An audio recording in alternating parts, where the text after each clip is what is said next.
Hello and welcome to everyone. আজি আমি এই ক্লাছটোৰ জৰিয়তে 11 ৰ অৰ্গেনিকৰ দুটা ইম্পৰ্টেন্ট টপিক এটা হৈছে জিওমেট্ৰিকেল আইসোমাৰ আৰু এটা হৈছে অজনোলাইসিস ইয়াত থুলমূলকৈ আমি আলোচনা কৰিম থুলমূলকৈ এই দুটাৰ আলোচনা কৰিম কাৰণ ক্লাছত আমি বিতংভাৱে এটা পঢ়া আছে প্ৰথমটো কি দিয়া আছে চোৱা জিওমেট্ৰিকেল আইসোমাৰ উলিয়াব কৈছে কি হয় বিউট টু ইএন এটা জিওমেট্ৰিকেল আইসোমাৰ তোমালোকে জানা দুটা টাইপৰ হয় এটা আছে সিস আৰু এটা আছে কি হয় ট্ৰেন্স হয় এটা চাও বিউট টু ইএন কি হয় তেতিয়াহলে বিউট টু ইএন কি হ'ব CH3 CH double bonded CH CH3 এটো হ'ব বিউট টু ইএন এটা ইয়াৰ জিওমেট্ৰিক সিস আৰু ট্ৰেন্স কেনে কৰে তোমালোকে মনত পেলোৱা আমি ক্লাছত কেনে কৰিছিলো চোৱা কাৰ্বনৰ ইয়াৰ এটা সাইডে আমি কি দিম CH3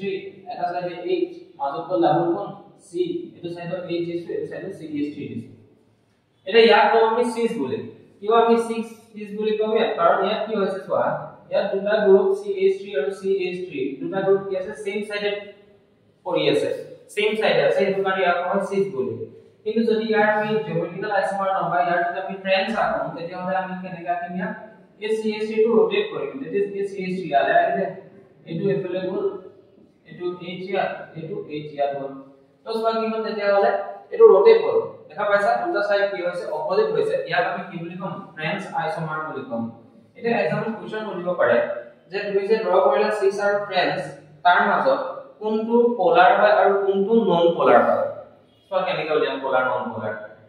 এবেলা সো ইয়াতো লাগি আছে সব CH3 গ্ৰুপ আৰু ইয়াতো লাগি আছে CH3 গ্ৰুপ মই জানো মই ভাবো যে তোমালোকে নিশ্চয় জানা CH3 গ্ৰুপটো কি হয় এটা electron withdrawing group electron donating group হয়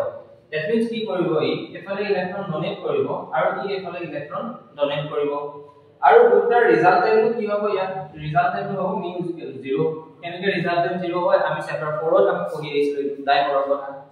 এতিয়া চোৱা তুমি যদি ইয়াত চোৱা তেতিয়াহলে ই এফালে ইলেক্ট্ৰন ডোনেট কৰিলে ই এফালে ইলেক্ট্ৰন ডোনেট কৰিলে এটা ৰিজাল্টেন্ট থাকি যাব দ্যাট মিন্স ইয়াত কি হ'ব তেতিয়াহলে μ ≠ 0 ওলাব দ্যাট মিন্স তোমাৰ যোনটো সিস আইসোমাৰ আছে সেই সিস আইসোমাৰটো কি হয় μ ≠ 0 দ্যাট মিন্স এইটো কি হয় পোলাৰ হয় আৰু এইটো কি হয় ট্ৰেন্সটো কি হয় নন পোলাৰ হয় আছে এখানে এটা আমি অজনোলাইসিস চাও প্ৰপিনৰ অজনোলাইসিস প্ৰপিন বুলি ক'লে মই কোনটো লম এইটো লম এইটো হৈছে প্ৰপিন ইয়াত মই কোন প্ৰথমে কি দিম অজনোলাইসিস বুলি ক'লে O3 দিম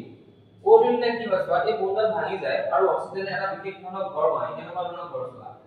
ইয়াত আছে CH3 CH CH2 ইয়াত আহি যাব O এনেকুৱা ধৰণৰ হ'ব হৈছে এটা যে তুমি ইয়াত জিংক দিয়া এটা যদি তুমি ইয়াত জিংক দিয়া আৰু H2O দিয়া তেতিয়াহলে কি হ'ব চোৱা এটো এনে দিয়া আৰু এনেদৰে ভাঙি যাব এটো হিচাপত ভাঙি যায় তো কি ওলালে তেতিয়াহলে এটা সাইডে ওলালে CH3 CHO ওলালে CH3 CHO আৰু ইটো সাইডে এটা কাৰ্বন লগা বস্তু আছে যেটো সেইটো সাইডে কি বনিব ফৰ্মালডিহাইড এটো বনিব এটো আমি এনেকে নকৰি এটা শৰ্ট ট্ৰিগৰো কৰিব পাৰো কেনেকৈ শৰ্ট ট্ৰিগৰ কৰিব পাৰো চোৱা যদি অজনোলাইসিস দিয়া থাকে তেতিয়াহলে কি কৰিব তোমালোকে বন্ধন এনেকে ভাঙি এটো সাইডে এটাও এটো সাইডে এটাও দি দিবা